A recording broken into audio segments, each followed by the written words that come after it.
Creating a safe area for your pet to enjoy the outdoors is an important part of pet ownership. Come here, Jake. And at PetSafe, we make in-ground wired and wireless containment systems so that you can create a safe area for your pet. Now, training your pet to understand his containment area is an important part of the installation of your system. Whenever you're training your pet, it's important to be patient and consistent. Make training fun rather than stressful for your pet. Train your pet for 10 to 15 minutes at a time. Don't try to do too much too quickly. More frequent short sessions are better than less frequent longer sessions. You want your pet to make positive associations with the containment area, so make it fun. Give your pet lots of praise, treats, and have some playtime while you're going through your training. You should also remove the receiver collar in between sessions. If your pet shows signs of stress, such as his ears are tucked or his body is lowered, slow down the training schedule. Add some additional days of training, or increase the amount of playtime with your pet during training. Okay, it's day one of training. Now, day one is about getting your pet familiar with the pet area and also getting them to make an association with the tone that your receiver collar makes and the pet area. Now, keeping it fun, take your pet and walk them up to one of the boundary flags until they begin to hear the beep of the receiver collar. Let them hear the beep for about 2 seconds, then pull them back. Offer them a treat and praise whenever they do return. It doesn't matter if you had to help them with the leash, you want to praise them anyway. Do this again and again, walking them up to the flag till they hear the beep. Oh, good boy, good boy. You want to try to get them familiar with about 3 flags on day one. You want to keep working with them until they resist going close to that first flag that you started with. Again, offer them lots of praise, keep it fun, and just work in about 10 to 15 minute increments on day one.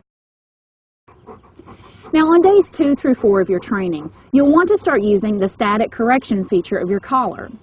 Now, if your collar has multiple levels of correction, we recommend that you start on level 2 and test your pet's recognition of this level.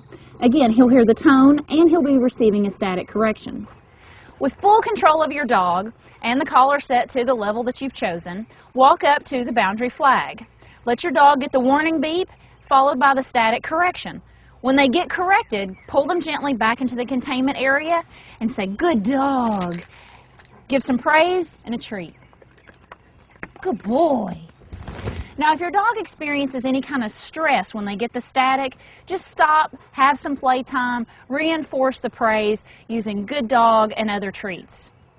And you just want to keep repeating this process of letting your pet get near the flag, hearing the tone, and getting the correction, and pulling them gently back in. And when they come, offer them praise and a treat. Good boy. As you continue your training on days 2 through 4, you want to keep working with your pet until they resist going into the static correction zone. Just like this. Good boy, Jake. Come on. So around days 5 through about 8, your pet should be very familiar with the pet area. They should recognize the static correction and the tone along with the flags and not be attempting to go outside the area. However, when they're in their yard, they're probably going to have some distractions. So you want to test and make sure that they aren't trying to go outside the boundary area when something is distracting them. So to test this, you want to get a toy like a ball or some treats or something like this that you can actually test this process. So to test this, I'm going to take this ball and I'm going to throw it outside the pet area, and Jake shouldn't try to go get it. Ready? Just like that. When they resist the temptation, praise them, give them a treat. Good boy, Jake. Very good. And just keep doing this all around the pet area, always praising whenever they don't go after that temptation. Good boy, Jake. Come on. After about 8 days of consistent training, you're ready to allow your pet in the pet area, but off leash. Now, your pet is only ready for this stage when they're consistently respecting the static correction area and the pet area. During this time, don't include distractions such as throwing toys outside the boundary zone. Preoccupy yourself with other activities and allow your pet to enjoy the yard. Now, if for any reason they do go outside the static correction zone, take the receiver collar off and lead them back into the pet area. You may want to reinforce some of the training that we've already talked about if that happens. After about 2 weeks of consistent training, most pets are ready to run.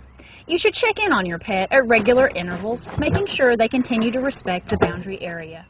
After you're satisfied that your pet's training is complete, you can remove every other boundary flag for 4 days until all flags are removed. You may want to save your boundary flags for future use. 2 final important points to note. If you're going to take your pet out of the pet area, you want to remove the receiver collar and replace it with a leash. You also want to leave the containment area at the same place every time. This will help your pet associate leaving the containment area with you, the leash, and this specific spot. You may also have to give them a command such as "okay" or "let's go" to let them know it's all right to leave.